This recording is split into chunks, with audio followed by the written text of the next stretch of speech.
దర్శనానికి పోయి వెంకటేశ్వర స్వామిని దర్శించుకుంటాం కదా, ఇక్కడ ధర్మ దర్శనానికి వచ్చి వెంకటేశ్వర స్వామి బొమ్మలు జల్లిస్తున్నాడు సార్. ప్రతిసారి వచ్చినప్పుడల్లా అంటే వెంకటేశ్వర స్వామి బొమ్మ ఇస్తున్నాడు.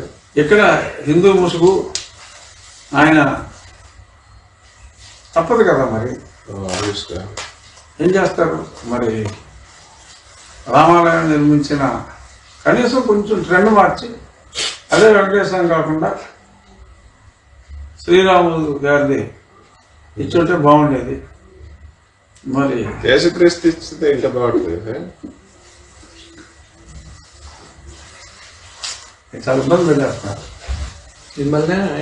మమ్మల్ని ఆయన్ని కూడా. ఎందుకంటే ఆయన ఆ మతాన్ని కదా ఇస్తే ఈయనకి బాగుంటుంది, ఆయనకు బాగోదు కదా. అని చేత అవతల వారు మనసుతో వచ్చేది ఇస్తారు సార్. ప్రైమ్ మినిస్టర్ కాబట్టి ఆయన ఏ మా ఓటుకెళ్ళో ఆయన కలవడానికి వెళ్ళినప్పుడు మేము క్రీస్తు బొమ్మ ఆరు మదర్ మేరీ బొమ్మ ఇస్తే బాగానే ఉంటుంది. కానీ వారు ఇటు వచ్చినప్పుడు మనం చాలా అన్యాయంగా మాట్లాడుతున్నారని నా వినతి. అంచేత మీరు నన్ను మాట్లాడినివ్వండి, చిక్కు ప్రశ్నలు లేకండి. సో జగన్మోహన్ రెడ్డి గారికి నిన్న అమిత్ షా గారి అపాయింట్మెంట్ దొరకకపోవటం అనేది రాజకీయంగా మొహం మీద అదొక స్లాబ్ లాంటిది. ఊరికనే రీల్ తిప్పుకుంటూ ఉండేవారు, అలాగే రీల్ తిప్పుకోవడానికి అవకాశం లేకుండా కేవలం 15 నుంచి 16 నిమిషాల మధ్యన ప్రధానమంత్రి గారి ధర్మదర్శనం దొరకటం. సరే, నిర్మలా సీతారామన్ గారు ఆర్థిక మంత్రి ఏదో వినతి పత్రాలు ఇవ్వాలి కాబట్టి వినతి పత్రం ఆవిడ స్వీకరించారు తప్ప మెయిన్ వారి పర్పస్ అమిత్ షా గారిని కలవటం. ఎందుకో మనకు తెలుసు. సరే, చెప్పి కాగితాలు చూపెట్టి కాగితాలు వేరు, కానీ ఎందుకో మనకు తెలుసు కాబట్టి ఆ పర్పస్ నెరవేరలేదు. చంద్రబాబు నాయుడు గారు జేపీ నడ్డా గారిని అమిత్ షా గారిని కలిసి రాజకీయాలు ఫ్లైట్ ఛార్జీలు దండగా అన్నమాట. ఫ్లైట్ ఛార్జీలు మనకే ఒక్క ఆయనకే ఉంది, ఆయనకే ఉంది, జనాలకి. ఆయనకి ఎటువంటి నష్టం లేదు.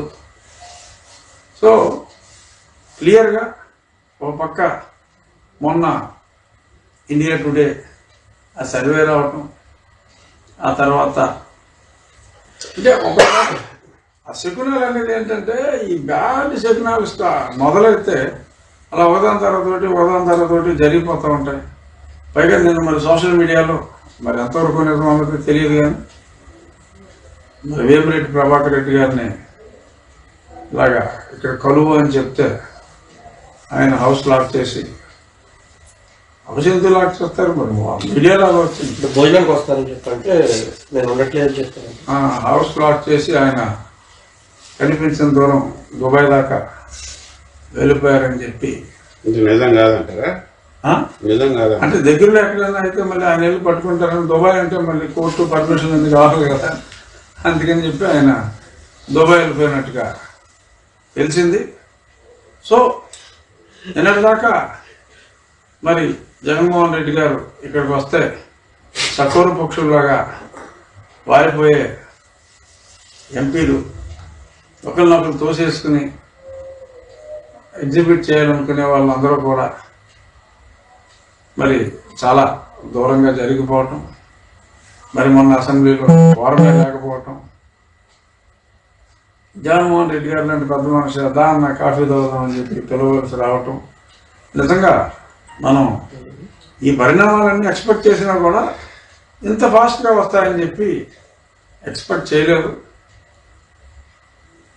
సో మళ్ళీ నాకు తెలిసి ఇంకా ఢిల్లీ అయితే బహుశా జగన్మోహన్ రెడ్డి గారు ఇంతటి పరాభవం జరిగిన తర్వాత అది ఆనాడు మహిసభలో ప్రియోజనానికి జరిగిన పరాభవం కన్నా ఎక్కువ పరాభవం, శృంగభంగం ఇక్కడ కలిగింది. కాబట్టి కొత్త పార్లమెంట్